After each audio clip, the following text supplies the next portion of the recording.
నైరుతి రుతుపవనాల ప్రభావంతో దేశవ్యాప్తంగా వర్షాలు జోరుగా కురుస్తున్నాయి. ముఖ్యంగా ఈశాన్య భారతం అతి భారీ వర్షాలతో అల్లకల్లోలంగా మారింది. అసోం, అరుణాచల్ ప్రదేశ్, మేఘాలయ, నాగాలాండ్, మణిపూర్, మిజోరాం, త్రిపుర వంటి రాష్ట్రాల్లో పరిస్థితి అత్యంత తీవ్రంగా ఉంది. ఎడతెరిపి లేని వర్షాల కారణంగా కొండచర్యలు విరిగిపడటం, రహదారులు మూసుకుపోవటం, నదులు ఉప్పొంగడంతో సాధారణ జనజీవనం స్తంభించింది. ఉత్తర సిక్కిం మంగన్ జిల్లాలో గురువారం రాత్రి లాచెన్ లాంచుంగ్ హైవేపై మున్సీతాంగ్ సమీపంలో ఒక పర్యాటక వాహనం తీస్తా నదిలో 1000 అడుగుల లోతులో పడిపోవడంతో ఒకరు మరణించారు. 2 గాయపడగా 8 మంది గల్లంతయ్యారు. తాజాగా భారీ వర్షాల కారణంగా గల్లంతైన వారి గాలింపు చర్యలు నిలిచిపోయాయి.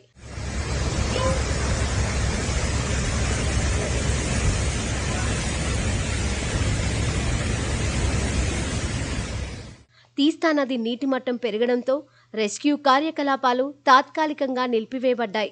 ఉత్తర సిక్కింలోని లాచెన్లో 115 మంది, లాచుంగ్లో 1350 మంది పర్యాటకులు కొండచర్యల కారణంగా చిక్కుకుపోయారని మంగన్ ఎస్పీ సోనన్ డెట్చు భుటియా తెలిపారు. 2 వైపుల నుండి రహదారులు మూసుకుపోవడంతో పర్యాటకులు హోటళ్లలోనే ఉండాలని సూచించారు. థింగ్, చుంగ్తాంగ్ ప్రాంతాల్లో కొండచర్యలు విరిగిపడటం వల్ల ఆస్తులకు నష్టం వాటిల్లింది. మంగన్ను చుంగ్తాంగ్తో కలిపే ఫిడాంగ్ బెయిలీ బ్రిడ్జ్ ఒక ఆధారం తీస్తా నది ఉధృతి కారణంగా దెబ్బతింది.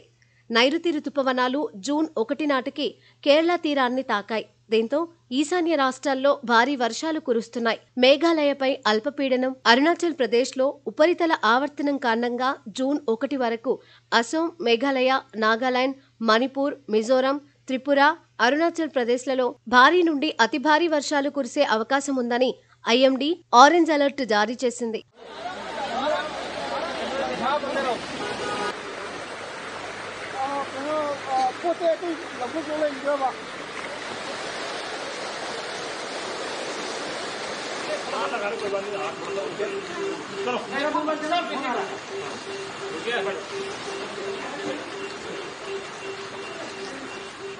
గత 2 రోజుల్లో ఈశాన్య రాష్ట్రాల్లో 30 మందికి పైగా ప్రాణాలు కోల్పోయినట్లు తెలుస్తోంది.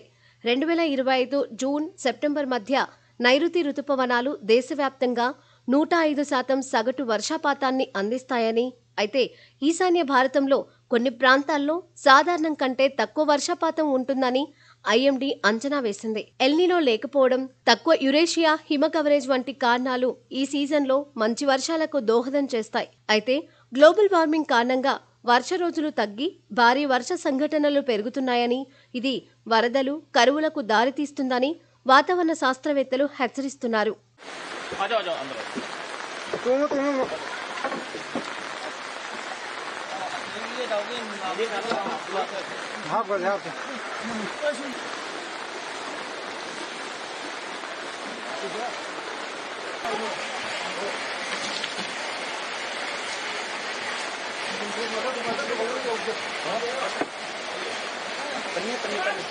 पन्नी